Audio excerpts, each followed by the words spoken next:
la menace russe est ressuscitée. Moi, c'est mon avis. Peut-être qu'il faut arrêter la suspension du service militaire. Trouver une formule qui puisse entraîner les jeunes Français, d'abord les armer moralement. Donc, si on était attaqué sur notre sol, il faudrait bien qu'il y ait un esprit de défense. Il y a plusieurs solutions.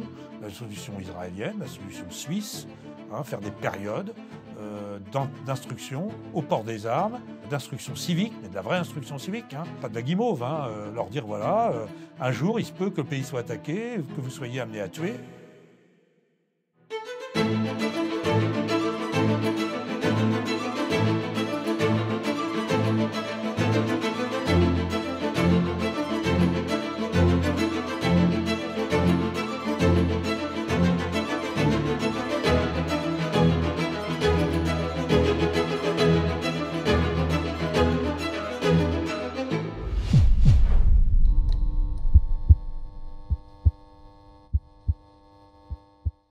Bonjour Vincent Arbarettier. Bonjour. Vous êtes Saint-Cyrien, vous êtes officier en retraite de l'armée française, mais vous êtes aussi docteur en sciences politiques et chercheur associé au CNAM. Vous intervenez sur plusieurs médias, sur LCI, sur BFM TV, sur France Info TV, mais vous connaissez aussi très bien Boulevard Voltaire. Et alors le sort de l'Ukraine se joue ces jours-ci après 3 ans d'une guerre terrible comme on n'en avait pas vu en Europe depuis longtemps. Il y a 1 million de morts et de blessés. Cette guerre, elle semblait interminable jusqu'à l'élection de Donald Trump, qui avait promis de l'arrêter immédiatement. Elle dure encore à l'heure où nous nous parlons, mais on ne parle plus que de paix. Alors, première question, Vincent Arbarettier, merci d'être venu nous voir. Le ministre russe des Affaires étrangères, Sergueï Lavrov, et le secrétaire d'État américain, Marco Rubio, se rencontreront en Arabie Saoudite mardi, sans l'Ukraine. Pourquoi? Qu'est-ce qu'ils vont se dire? Quel sera l'enjeu mardi de ces conversations? Et qu'est-ce qu'on peut espérer voir sortir?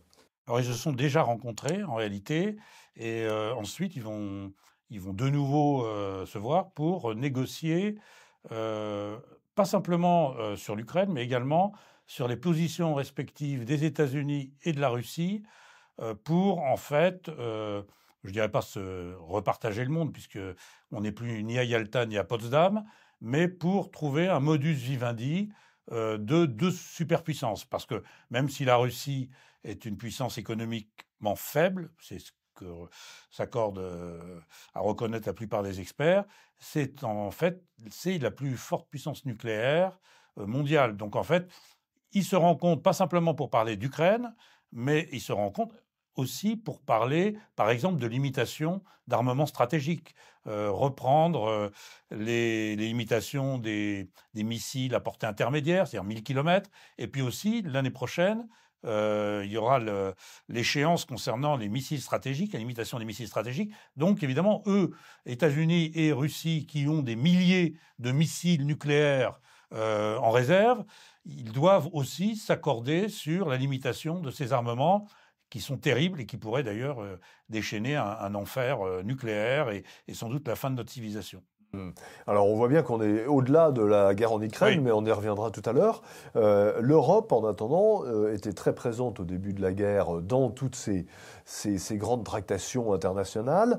Elle est complètement mise de côté, elle est absente là en l'occurrence d'Arabie Saoudite et de cette rencontre dont nous parlions, en dépit des milliards qui ont été dépensés par l'Europe dans cette guerre. Alors il y a un sommet Trump et Poutine à venir, on n'a pas encore de date à l'heure où nous parlons tous les deux, mais on en parle beaucoup, enfin ça a l'air programmé. Qu'est-ce que nous avons raté, nous, c'est-à-dire nous Européens, puis on parlera de la France aussi? Alors les Européens, en général, vous avez raison, ont cotisé, je dirais, pour la moitié des dépenses militaires, et pas simplement des dépenses militaires, mais également pour des dépenses civiles, pour l'Ukraine. Actuellement, je pense que l'Europe a été surprise, mais pas simplement l'Europe, la Chine aussi a été surprise par l'initiative du président Trump vis-à-vis du président Poutine, qui lui peut-être a été moins surpris puisqu'il y avait déjà eu une conversation téléphonique, semble-t-il, de plus d'1 heure entre les deux. Donc nous, on ne peut pas se désintéresser de ce qui se passe en Ukraine. On ne peut pas non plus se désintéresser des limitations de missiles stratégiques, puisque une grande partie de ces missiles se trouve en Europe, y compris des missiles américains, chez des pays alliés. Donc en fait, l'Europe, elle va chercher actuellement, sous l'égide d'ailleurs de la France et du Royaume-Uni, de se raccrocher à ces négociations, en particulier sur l'Ukraine, mais avec cette exigence de faire participer également les Ukrainiens. Parce qu'évidemment, négocier sur l'Ukraine entre Russes et Américains sans y inclure ni les Européens ni les Ukrainiens, ce serait un peu comme préparer un diktat à la fois pour les Européens et pour les Ukrainiens. Donc et ce qui n'est pas convenable au plan diplomatique, notamment de la part des États-Unis, qui sont nos alliés depuis 1941, quand ils ont rejoint la Seconde Guerre mondiale. Donc en fait, ensuite, ils ont libéré l'Europe, une partie de l'Europe. Donc voilà, l'Europe, elle est en train d'essayer de s'inviter dans ces négociations. Alors, sans doute qu'il y aura nécessité pour les Russes et les Américains de se voir séparément des Européens, mais pour ce qui concernera l'Ukraine, il sera nécessaire non seulement d'y inclure les Européens, mais aussi peut-être d'y inclure la Chine et d'y inclure les membres du Conseil de sécurité de l'ONU, puisque c'est bien de ça dont il s'agit, arrêter une guerre, donc prononcer un cessez-le-feu, ensuite éventuellement un traité de paix, et ça ne peut se faire que sous l'égide des Nations Unies. C'est comme ça que ça a été prévu à partir de 1945, avec la Charte de San Francisco. Donc voilà, même les États-Unis doivent s'appliquer à eux les règles qu'ils ont eux-mêmes édictées dans le passé.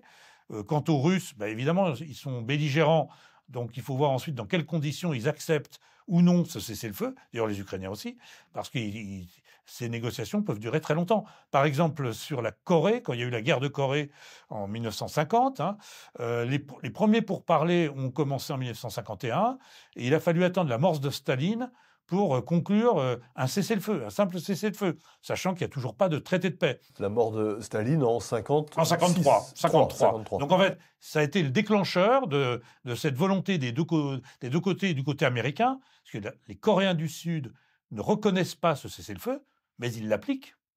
Ils ne le reconnaissent toujours pas. Quant aux Coréens du Nord, c'est le grand frère chinois qui leur a pris la main, mais le grand frère chinois, à l'époque, il était téléguidé un peu par Staline, qui leur donnait des armements et qui leur interdisait de traiter avec les Américains. Donc il a fallu attendre la mort de Staline. Donc là, je ne sais pas comment ça va se passer, mais il n'est pas du tout sûr qu'avec Zelensky d'un côté et Poutine de l'autre, les deux parties acceptent un cessez-le-feu. Parce que Zelensky veut reconquérir la partie du Donbass que les Russes ont prise, puis il veut aussi, pourquoi pas, et puis c'est légitime, récupérer aussi la partie, la Crimée, qui est la partie que Khrouchtchev avait accordée à l'Ukraine après la mort de Staline, là aussi, en 50. C'est ça. Alors, non, on va y revenir tout de suite. Mais auparavant, c'est vrai que cette guerre se situe sur le territoire européen, guerre Russie-Ukraine, par définition, et que c'est quand même frappant de voir que les Européens sont, y compris la France, complètement absents de ces négociations. Alors, il y a eu une réunion des dirigeants européens à Paris, c'était lundi, le 17 février, à l'initiative d'Emmanuel Macron. D'ailleurs, cette réunion n'a rien donné. Est-ce que l'Europe a perdu, à votre avis, pour longtemps, son leadership sur ce type de questions internationales ? L'Europe, de toute façon, elle existe. Le leadership européen, il peut exister, mais il faut quand même reconnaître que depuis la guerre de Bosnie, l'explosion de l'ex-Yougoslavie, ce n'est pas l'Europe qui a procédé, là aussi, au cessez-le-feu et au traité. Ce sont les États-Unis. Les accords de Dayton entre les différentes parties ont été faits aux États-Unis, alors mis en application, évidemment, mais c'est un autre sujet, par des troupes européennes, dans le cadre d'un mandat des Nations Unies. Voilà. Mais l'Europe, si vous voulez, l'Europe en tant que telle, ce n'est pas encore, ça le sera peut-être par la suite, une puissance politique, puisque même s'il y a eu des progrès qui ont été faits, alors l'Europe, de quelle Europe parle-t-on ? Faut-il y inclure les Britanniques ou pas ? Là aussi, l'initiative du président Macron a été salutaire dans la mesure où il a provoqué un électrochoc en invitant à l'arrache des gouvernants européens, alors pas tous, il a procédé en 2 temps, 2 jours après, ça a été une visio avec d'autres. Mais ça a été salutaire. Pourquoi? Parce que cette réunion de travail a quand même montré qu'il y avait au moins, entre les Britanniques et les Français, une vision assez commune, et peut-être on va en reparler, pour une tentative de résolution, ou alors l'appui à une tentative de résolution de traité, déjà de cesser le feu, et puis de traité de paix, et puis de voir comment on va l'implémenter. Ensuite, pour les autres pays, l'Allemagne, elle peut rien décider. Et le chancelier Scholz est honnête, c'est un homme honnête. Hein, il va pas prendre une décision qui va engager son successeur une semaine après. Donc là-dessus, il a dit ce qu'il avait à dire. Puisque les élections législatives en Allemagne ont toutes les chances, qui auront lieu dimanche soir, ont toutes les chances d'éliminer Scholz. Oui, ce sera probablement, enfin c'est ce que disent les sondages, le futur chancelier Merz qui va lui succéder, mais et qui va sans doute se retrouver dans cette situation. Alors c'est intéressant parce que quand il était dans l'opposition, le chancelier, Friedrich Merz, lui voulait engager l'Allemagne encore plus aux côtés des Ukrainiens, en disant quand j'arriverai au pouvoir, ils auront les Taurus, les fameux missiles allemands qui sont encore mieux que ceux que les Britanniques et les Français ont donnés aux Ukrainiens, ils les auront tout de suite. Sauf que là, quand il a vu l'initiative du président Trump, il est obligé un peu de revenir un peu sur ce qu'il avait dit. Quant à l'AfD, Alice Weidel, elle, très clairement, elle appuie évidemment l'initiative du président Trump, et elle veut que l'Allemagne revienne dans les conditions du statut anti-quo avec la Russie, et elle veut réouvrir les gazoducs donc voilà, elle est encore plus pacifiste que ne le serait le chancelier Merz. Donc si vous voulez, si on a un pays comme l'Allemagne, alors ça s'est déjà vu dans le passé, l'Allemagne a été très tiède pour intervenir aussi bien en Bosnie, un peu moins pour le Kosovo. L'Allemagne n'a pas envie de se retrouver confrontée aux Russes dans une guerre qui la mettrait directement aux prises avec des soldats russes, parce qu'il y a eu le traumatisme de la Seconde Guerre mondiale qui joue encore chez beaucoup de... Mais voyez, vous parlez des positions des différents pays, l'Allemagne, la France, le Royaume-Uni. Est-ce que l'Europe, dans cette affaire, ne fait pas une fois de plus, la preuve de son incapacité totale et de son inutilité?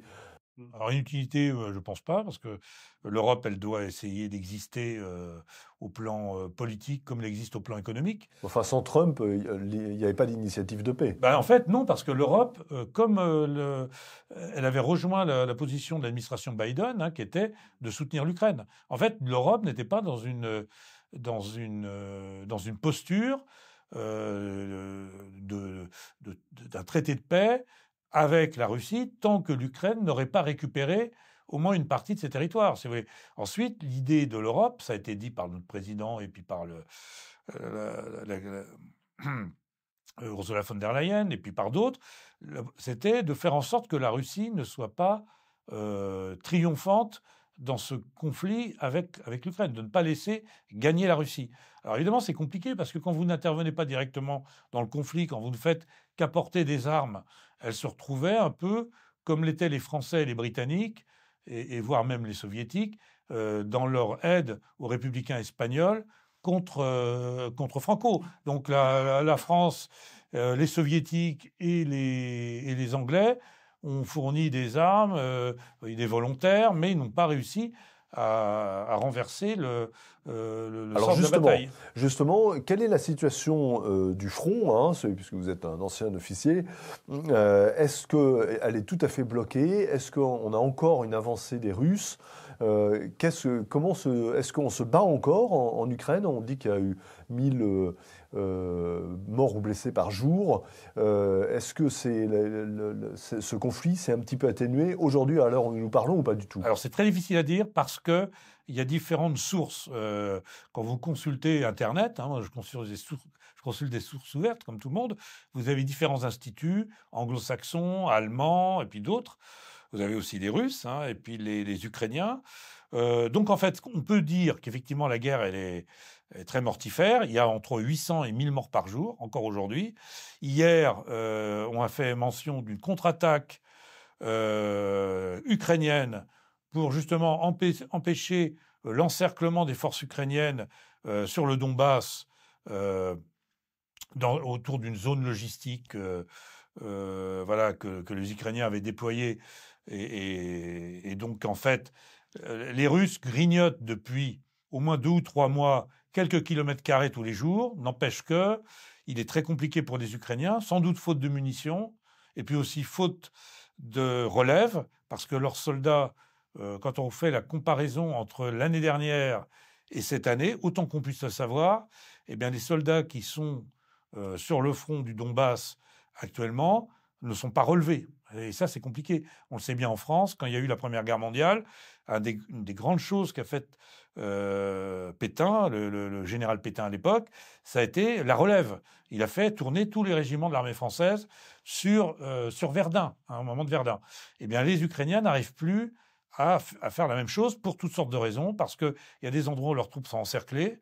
En plus, il y a et c'est valable aussi du côté russe, la vulnérabilité des troupes et des armements lourds par rapport aux drones, qui coûtent très peu cher, qui sont très efficaces, parce qu'ils échappent souvent à la détection des radars. Hein, ils passent en zone très peu haute, en très faible altitude, et puis ils surprennent les gens des deux côtés, y compris les chars. Il faut mettre des filets anti-drones, donc c'est compliqué des deux côtés. Mais les Russes n'ont pas dit leur dernier mot. Alors les Russes ont l'avantage d'être ce qu'on appelle un peu, avec beaucoup d'abus, mais ils le sont davantage que les Ukrainiens en économie de guerre. C'est-à-dire que les Russes n'ont pas déclenché la mobilisation générale, mais eux, ils réussissent à faire des certaines relèves, ce qu'ils ne faisaient pas au départ. Donc ils arrivent à apporter des troupes fraîches, prêtes à reconquérir et qui sont bien entraînées, d'après ce qu'en disent les Ukrainiens. Ensuite, les Russes réussissent à avoir des munitions et même à avoir une supériorité aérienne locale au-dessus du front, ce que n'arrivent pas à avoir les Ukrainiens. Donc les Ukrainiens, on leur a livré des Mirage 2000, ils ont des F-16, mais ces Mirage 2000 et ces F-16 sont en défense aérienne, mais plutôt à l'arrière, pas sur le front. C'est-à-dire qu'en fait, les Russes ont encore une supériorité aérienne qui leur permettent d'appuyer leurs attaques, avec de l'artillerie, mais aussi avec des hélicoptères notamment. Donc voilà, mais il n'y a pas pour l'instant, il n'y a pas de grande percée, ni d'un côté, ni de l'autre. Et puis Mais il y a quand même une avancée. Les Russes ont gagné quand même beaucoup de terrain. Oui, les Russes... Est-ce qu'on peut dire que les Russes, pardon pour la simplicité de la question, ont gagné cette guerre ? Non, maintenant moi je dirais qu'on envoie le terme. C'est ce qu'ils essaient de faire croire et ce qu'ils vont essayer d'obtenir lors des négociations avec les Américains, avec d'autres. Ils vont essayer de faire croire qu'ils ont gagné la guerre parce que, en fait, ils ont conservé 20% du territoire ukrainien, une partie du Donbass, mais ils n'ont pas recouvert tout ce qu'ils avaient conquis lors de l'offensive de 2022, avant la contre-offensive ukrainienne. Ensuite, les Ukrainiens peuvent très bien refuser. Voilà. En fait, les Ukrainiens, le problème, c'est qu'ils sont fragilisés parce que si le président Trump refuse de soutenir le président Zelensky, ou même s'il y a un autre président ukrainien après, si les États-Unis refusent d'apporter leur aide, donc en gros, c'est 50% des capacités en munitions, en financement, tout ce que vous voulez. Si l'Europe n'est pas capable de reprendre ces 50% sous son propre responsabilité, eh bien les Ukrainiens auront du mal à résister, ça c'est clair. Ensuite, il y a une usure des deux côtés. L'Ukraine est un plus petit pays que la Russie. Ils ont du mal à trouver des volontaires. Il y a des désertions, mais il y en a aussi du côté russe. Des deux côtés, il y a une certaine lassitude. D'ailleurs, ça se voit sur les interviews, les micro-trottoirs, aussi bien à Moscou qu'à Kiev. Donc, chacun des deux côtés souhaiterait une paix, mais pas à n'importe quel prix. Et puis le président Zelensky, si vous voulez, lui, il peut pas accepter une paix qui prive l'Ukraine d'une partie de ses territoires. Oui, mais est-ce qu'il la voit au chapitre ? Parce que Trump, je pose la question parce qu'on voit bien que Trump le met en dehors tout à fait des négociations. Et qu'il a même eu des mots très durs. Oui, bien sûr. Mais Mais si vous voulez, ensuite, il est président de l'Ukraine, voilà, et il a été élu. Ensuite, ce qu'il représente, Trump dit qu'il représente 4%, bah, c'est faux, parce que les derniers sondages ou les derniers prouvent qu'il a encore plus de 50%. Donc ensuite, que Trump... 50% de l'opinion publique. L'opinion publique, voilà, ukrainienne. Ensuite, le problème, c'est que même s'il est marginalisé, bah, pour les Ukrainiens, c'est quand même le président en titre. Ensuite, si Poutine et Trump arrivent à trouver une marionnette pour signer les accords de cessez-le-feu. D'ailleurs, entre nous, bon, c'est un peu ce qui s'est passé pendant la Première Guerre mondiale. Hein, aucun militaire allemand ne voulait signer l'accord d'armistice dans les wagons de rotonde, et tous les signataires du wagon d'armistice ont été ensuite assassinés entre les deux guerres. Hein. Donc, c'est ce qui risque de se passer pour l'Ukrainien qui va signer l'accord d'armistice avec la Russie. Il a intérêt à ensuite avoir les gardes du corps. Donc, si vous voulez, actuellement, ni l'un ni l'autre, c'est ce qu'on appelle en échec un pat. Hein, en gros, ni l'un ni l'autre n'a vaincu, n'a une situation qui soit très... Est-ce qu'on pourrait retomber dans la guerre? Ah oui, la guerre continue. La guerre continue, mais... La guerre continue. Et ensuite, ce qui risque de se passer, c'est que si les Européens... La paix ne vous semble pas du tout acquise à, ah ben non, à court ou moyen terme. Actuellement, il y a eu une prise de contact entre les Russes et les Américains. C'est un signe encourageant, pas simplement pour l'Ukraine, mais c'est aussi pour le risque d'engrenage de la guerre en Ukraine ou même d'un autre conflit en guerre nucléaire. Ça, c'est un souci. Quand on voit le réserve en missiles nucléaires, aussi bien des Russes que des Américains, bon, on voit que l'un et l'autre, que les deux grands, au plan nucléaire, cherchent à négocier. Bon, en réalité, le lien était toujours maintenu. Alors, je ne sais pas si c'est le téléphone rouge dont on parlait avant, mais depuis la crise des missiles de Cuba en 1962, il y a une ligne permanente où alors c'est peut-être pas les présidents qui se parlent, mais c'est les gens des services, FSB d'un côté, CIA de l'autre, ou les conseillers des deux présidents. Donc ça a toujours été maintenu. Donc c'est quelque chose de rassurant, parce que visiblement, quelle que soit la puissance économique de l'Europe ou de la Chine, c'est ni la Chine ni l'Europe qui vont empêcher le monde de tomber éventuellement dans une guerre nucléaire qui détruirait tout. Hein. Même s'il y avait une explosion nucléaire en Ukraine, eh bien, le Moyen-Orient, l'Asie, l'Afrique seraient aussi pénalisés. Quand on voit les simulations qui ont lieu, voilà, c'est ce qu'il faut éviter. Et le problème, c'est que si les États-Unis avaient poursuivi aveuglément une guerre contre la Russie, mais une guerre qui puisse mettre la Russie en état de recourir à l'arme ultime, eh bien, c'était entraîner le monde dans une spirale un peu dangereuse. Donc voilà, ensuite, on peut pas refaire l'histoire, mais la faute des États-Unis à l'époque de l'administration Biden, c'était qu'ils aient soutenu l'Ukraine, ça me semblait logique, mais c'était surtout d'avoir dit, avant que Poutine n'envoie ses chars en Ukraine, c'est d'avoir dit qu'eux, ils ne mettraient pas un seul soldat sur le sol ukrainien. Donc ça, c'est un feu vert. Parce que, et les pays de l'Est le savent bien. Un feu vert, vous voulez dire pour Poutine. Pour Poutine, c'est ça. Ouais. Les Ukrainiens, en fait, il y avait une guerre qui était toujours larvée dans le Donbass, où il y a eu quand même 15 000 morts, semble-t-il, du côté russe, hein, enfin du côté des russophones. Il y en a eu peut-être autant du côté des Ukrainiens.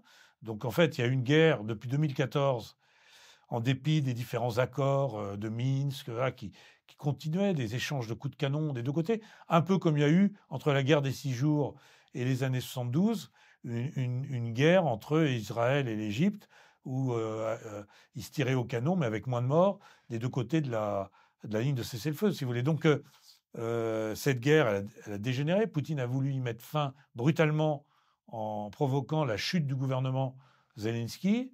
Il n'a pas réussi. Donc actuellement, on en est encore là. Vous voyez, Alors justement, quand Macron souhaite une paix durable et humaine, négociée par les Ukrainiens, est-ce qu'il rêve debout ou pas? Il ne peut pas dire autre chose, parce que il en va de sa crédibilité, et pas simplement sa crédibilité personnelle, la crédibilité de la France. Non, mais négocié par les Ukrainiens, quand on voit la situation de Zelensky vis-à-vis Oui, mais de bon, Poutine et de Trump, ça paraît la marche paraît n'empêche haute, que non? oui, mais pour l'instant, on va voir ce qui va sortir des accords de Washington, enfin de ce qui sortira des discussions, pas simplement du président Macron, mais aussi du Premier ministre Keir Starmer britannique, qui va aussi à Washington le même jour que le président Macron. Alors lui, il n'est pas dans l'Union européenne, mais il est un des alliés principaux de l'OTAN, des Américains. Donc il est peut-être aussi capable, alors peut-être plus, j'en sais rien, d'infléchir les Américains. Comme Churchill, il ne faut pas oublier que les Américains, ils ont toujours eu un tropisme pour l'Asie du Sud-Est. Churchill a eu un mal fou à convaincre Roosevelt de débarquer en Normandie en 1944. Voilà. Et en fait, il a fallu toute sa persuasion, tout ça. Donc, Keir Starmer comme Emmanuel Macron auront les mêmes difficultés peut-être à convaincre Donald Trump que n'avait Winston Churchill vis-à-vis de Franklin Roosevelt. Ouais. Alors, le Financial Times écrit, dans le cadre d'un cessez-le-feu, si jamais on parvient à un cessez-le-feu, que les deux pays, c'est-à-dire Paris et Londres, pourraient envoyer 30 000 soldats qui seraient déployés sur le terrain là, en Ukraine, entre les territoires occupés par la Russie et puis le reste de l'Ukraine, si on comprend bien, et que cette mission en Ukraine pourrait être menée par une formation donc franco-britannique qui serait commandée soit par un QG britannique à Londres, soit par un QG français à Paris, en l'occurrence au Mont-Valérien. Est-ce que ça vous paraît crédible et est-ce que surtout les États-Unis ont donné un début de d'accord, de feu vert à ce type de solution? Ça arrangerait les États-Unis parce que c'est un peu comme pour la Bosnie. Hein. Quand il y a eu l'ARC, l'Ace Rapid Reaction Corps, donc un corps d'armée britannique de l'OTAN, où il y avait quand même autant de forces italiennes, mais où le commandement était britannique, qui a planifié, et j'en faisais partie avec la France, 2 ans avant les accords de Dayton, la mise en place, dans le cadre de l'OTAN, sous commandement britannique, opératif, mais sous commandement de l'OTAN, c'était Naples qui commandait au plan stratégique, donc au-dessus. Bon, là, on peut très bien dire, voilà, Paris au Mont-Valérien, d'ailleurs, ça a été fait pour une opération qui a eu lieu en 2008 au Tchad, sous l'égide de l'Union européenne, ou les Anglais au PGHQ. Oui, ça peut très bien se faire. Et puis alors si on met un chef anglais au PGHQ, on peut mettre un chef français sur le terrain en Ukraine, ou vice-versa. Hein. Et les Anglais et les Britanniques ont eu l'habitude dans un passé récent de travailler ensemble dans ce genre de projet. Ensuite, il faut trouver d'autres nations qui viennent agrémenter le dispositif. On ne peut pas mettre que des Français et des Britanniques. Alors les 30 000 hommes, pourquoi pas. L'OTAN en Bosnie, c'était 40 000 hommes, 40-45 000 hommes même au début. Oui, mais dans un pays beaucoup plus petit. Dans un pays plus petit. Donc on peut certainement imaginer que des pays européens puissent participer. Certains ont déjà donné plus ou moins leur feu vert, comme le Danemark, ou d'autres peuvent y participer. Alors d'autres ont, et c'est normal que la Pologne ou les Pays-Baltes ne veuillent pas y participer, parce qu'eux, ils ont déjà des troupes, je dirais, sur le front russe, hein, vis-à-vis des frontières qu'ils ont, soit avec la Biélorussie, soit avec la Russie, ou avec Kaliningrad, l'enclave de Kaliningrad. Donc eux, c'est normal qu'ils ne puissent pas disperser leurs forces. Mais des pays comme l'Italie, l'Espagne, le Portugal, la Grèce, et je dirais, si on est dans un cadre otanien, pourquoi pas la Turquie, hein, la Turquie et d'ailleurs, la Turquie, si vous le remarquez, a un peu jalousé l'Arabie Saoudite de servir de nation d'accueil pour ces premiers pourparlers entre Russes et Américains, et a proposé ses auspices pour de futurs accords sur une paix en Ukraine. Le président Erdogan est tout à fait sensible à ce qui se passe en Ukraine, pour toutes sortes de raisons.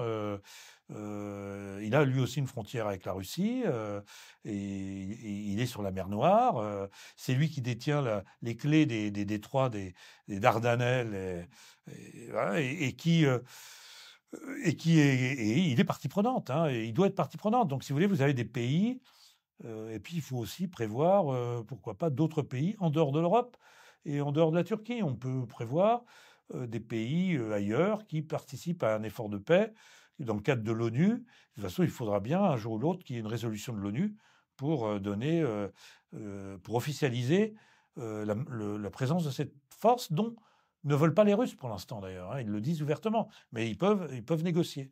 En fait, il y a toutes sortes de projets, semble-t-il, hein, d'après les fuites, plutôt des Britanniques d'ailleurs que de la presse française. Mais il y a une force qu'on appelle de garantie, un peu c'est ce qui se passe en Corée du Sud, où les Américains, avec des forces robustes, peu nombreuses, mais sont stationnés en Corée du Sud, prêts à bondir au cas où les Nord-Coréens franchiraient le 38e parallèle. Donc ça, c'est le cas. Il y a des forces de maintien de la paix, c'est ce dont parlait à un moment Keir Starmer. Ça, c'est différent. C'est-à-dire qu'il faudrait avoir des deux côtés de la ligne de cessez-le-feu des forces alliées pour contrôler les Russes d'un côté et les Ukrainiens de l'autre, pour empêcher que les uns tirent sur les autres. Donc c'est un peu différent. Alors tout ça, c'est le volet militaire. Oui. Je voulais qu'on parle 2 minutes du volet économique. Oui. Hein, parce qu'une fois qu'on aura constaté les dégâts de chaque côté, combien va coûter la reconstruction de l'Ukraine? Qui va payer? L'Europe, la Russie, les États-Unis, qui en profitera derrière? On a l'impression, en tout cas vu de loin, qu'on pourrait arriver à un schéma dans lequel l'Europe paierait les reconstructions et les États-Unis profiteraient du marché. Est-ce que c'est c'est pas si simple que ça. L'Europe, les États-Unis, on est des concurrents commerciaux. Hein. D'ailleurs, les Américains ont commencé à essayer de se placer avec les Ukrainiens pour sur certaines ressources, en particulier les fameuses terres rares. Mais sur le plan économique, la reconstruction de l'Ukraine, elle va coûter beaucoup d'argent. Il y a eu des chiffres qui ont été donnés, alors moi je suis incapable de les vérifier. Il y a 800 milliards déjà. Alors ces 800 milliards, ils vont sortir d'où? De la poche du contribuable européen, évidemment, ou du contribuable américain, ou peut-être de gentils donateurs chinois, moyen-orientaux. Mais déjà, ils auront beaucoup à faire pour les gens du Moyen-Orient, avec la bande de Gaza, si vous voulez. Donc, si vous voulez, trouver des donateurs, ce sera aussi pour notre industrie, pour notre industrie du bâtiment. Ce sont des marchés en vue aussi. Hein. Non, en fait, oui, quand on sera là avec un cessez-le-feu robuste, hein, même s'il n'y a pas de traité de paix, on peut parler de la reconstruction vraiment que s'il y a un cessez-le-feu robuste. Alors actuellement, on sait qu'il y a des gens, il y a des compagnies, alors je ne sais pas d'où exactement, qui reconstruisent dans les zones occupées par les Russes. Hein, et c'est bien normal. Chez les Ukrainiens aussi, d'ailleurs. Donc il y a déjà une reconstruction en cours des deux côtés. Mais évidemment, elle ne sera pleinement réalisable que s'il y a d'abord un cessez-le-feu. D'accord. Et donc, qui paiera cette reconstruction? Ça, c'est pas encore déterminé. Non. Parce qu'on parle il y aura des conférences de considérables. donation. En Afghanistan, c'était la même chose. Il y avait 120 donateurs. Le Japon, voilà. Bon, l'Ukraine, c'est un pays qui intéresse beaucoup de monde. Pourquoi? Parce que les ressources ukrainiennes sont énormes. Ils ont beaucoup de blé. Il y a des pays comme l'Égypte, l'Algérie et autres qui sont tributaires du blé ukrainien. Voilà. Les terres noires d'Ukraine sont des terres très fertiles. Donc voilà. L'Ukraine, c'est pas tout à fait la bande de Gaza, si vous voulez. Hein. C'est un territoire qui va intéresser toutes les convoitises. Alors, la bande de Gaza, si vous voulez. Même si la bande de Gaza, il y a du pétrole en mer. Oui, alors, il y a du pétrole en mer. Bon, mais sur la bande de territoire, pour que l'Égypte ne veuille pas l'annexer, c'est que. D'ailleurs, elle n'a jamais voulu l'annexer. La Jordanie non plus. Donc voilà, l'Ukraine, il y a beaucoup de convoitises. Hein. Pendant les deux guerres, enfin, la Première Guerre mondiale, les Allemands l'ont annexé. La première chose qu'ils ont faite, c'est qu'ils ont saisi toutes les récoltes de blé pour les envoyer briser le blocus que les Alliés faisaient à l'Allemagne et à l'Autriche-Hongrie et envoyer du blé à Vienne et à Berlin. Donc, si vous voulez, c'est un grenier à blé, l'Ukraine. C'est même au-delà d'un grenier à blé. Ce sont des ressources importantes. Avec les risques que cela comporte pour nos agriculteurs. Alors ça, c'est autre chose, oui, bien sûr.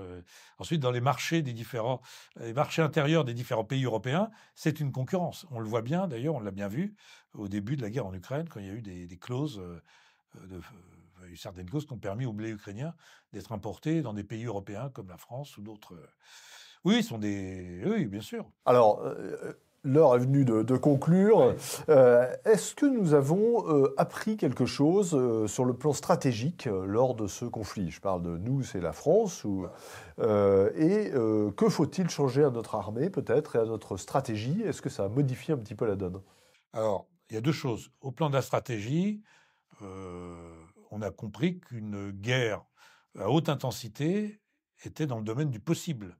Alors, on l'avait déjà vu dans d'autres territoires, comme en Irak, où il y a eu quand même des combats à haute intensité, en Afghanistan aussi parfois, mais en Europe, même si en Bosnie, il y a des tirs d'artillerie, voilà, c'était plus diffus, mais là, et puis il y a surtout, qu'est-ce qu'on a appris? Que la menace russe est ressuscitée. C'est un peu, on avait enterré les Russes un peu trop vite, après les années 90, les dividendes de la paix, dont on reparle beaucoup actuellement. Alors ça, c'est au plan de la stratégie. Donc, se méfier de la menace russe à nos frontières européennes, d'une part. Ensuite, en termes de capacité militaire, moi, c'est mon avis, c'est pas l'avis d'autres, mais peut-être qu'il faut arrêter de la suspension du service militaire. Je ne parle pas du service national dans sa globalité, mais le service militaire entraîner... C'est-à-dire que vous dites qu'il faudrait réinstaller un service militaire en France? Oui, trouver une formule qui puisse entraîner les jeunes Français, d'abord les armer moralement. J'étais 2 ans dans l'éducation nationale, je me suis aperçu que beaucoup de Français, partout, voilà, ils disent nous, ça ne nous concerne pas. Mais l'armée, c'est une armée d'actifs, professionnelle. Voilà. Donc, si on était attaqué sur notre sol, il faudrait bien qu'il y ait un esprit de défense. C'est moi. Et pour l'esprit de défense, ça se motive. C'est pas en 2 jours ou en 1 semaine ou même en 3 semaines. Il faut. Alors, il y a plusieurs solutions. La solution israélienne, la solution suisse, faire des périodes d'instruction au port des armes, d'instruction civique, mais de la vraie instruction civique. Pas de la guimauve, leur dire voilà, un jour il se peut que le pays soit attaqué, que vous soyez amené à tuer. Voilà, vous dire les choses. Il y a des ennemis. Les ennemis, c'est pas simplement voilà des choses théoriques. Et ça ne concerne pas que les militaires d'actifs qui eux sont là pour parer au plus près. Donc il y a un esprit de défense parce que il faut bien reconnaître que depuis 1996, les années qui ont suivi, eh bien quand on discute avec beaucoup de Français. Et quand on parle de grade, d'armée, de culture, beaucoup ne connaissent rien du tout. Ils ne savent même pas un char, un avion. Ou alors ils ont une vision erronée. Ça sera un sujet dans l'actualité. Voilà. À mon avis, alors ça l'est un petit peu. Il y a des hommes politiques qui commencent à en penser. Oui, on entend parler un petit peu. Moi, honnêtement, en tant que citoyen, c'est ce que je pense. On a beaucoup perdu. J'ai eu la chance de connaître comme jeune lieutenant en Allemagne la période des appelés, et ça a été très instructif. Et on avait une énorme satisfaction, même si c'était très répétitif, de relâcher, après 1 an de présence sous les armes, des jeunes Français de partout. On avait des gens des Antilles, qui venaient en Allemagne en hiver. Vous voyez, c'était pas évident au départ, mais ils sont revenus en ayant, pour la plupart, le sentiment d'avoir accompli quelque chose de positif. Absolument, et je peux en témoigner pour mon cas personnel, puisque voilà. J'ai fait mon service militaire, que ça m'a beaucoup apporté. Voilà, juste en un mot, puisque on a terminé, écoulé le sablier, vous n'auriez jamais dû commencer cette guerre. Voilà ce que dit Trump. Est-ce qu'il a raison? Est-ce qu'on pouvait éviter cette guerre? Il y a toujours moyen d'éviter une guerre, parce qu'il n'y a aucun engrenage qui soit irrémédiable. Sans doute eût-il fallu à un certain moment de menacer suffisamment Poutine en disant vous franchissez la frontière ukrainienne, nous c'est les soldats américains qu'on envoie, ceux qui ont connu l'OTAN à l'époque de la guerre froide comprendront, on active le plan Reforger, c'est-à-dire on met tout de suite en 2 jours 50 000 Américains puis 100 000 en Ukraine. Et là, ensuite, on va voir de quoi on va parler. Ou alors, on fait une no-fly zone, ce que les Américains et les Britanniques ont été capables de faire au-dessus de l'Irak après la guerre du Golfe. Et ça, les Américains ont la capacité avec l'OTAN Et même sans C'est-à-dire une l'OTAN. no-fly zone? C'est-à-dire qu'on empêche tout aéronef russe, tout avion russe, de survoler l'Ukraine. Et donc, ça aurait évité les bombardements de drones et d'avions russes. Voilà, donc on pouvait éviter cette guerre. Merci. Avec une volonté politique. Merci Vincent Arbaretier. Merci à vous qui nous avez suivis. Allez visiter notre site bvoltaire.fr. Abonnez-vous à notre chaîne YouTube et à BV, le grand quotidien de la France droite. C'est indispensable et c'est gratuit. Soutenez notre combat, c'est important. Vous trouverez toutes les modalités de dons sur notre site. Et on se retrouve la semaine prochaine avec un nouveau grand invité.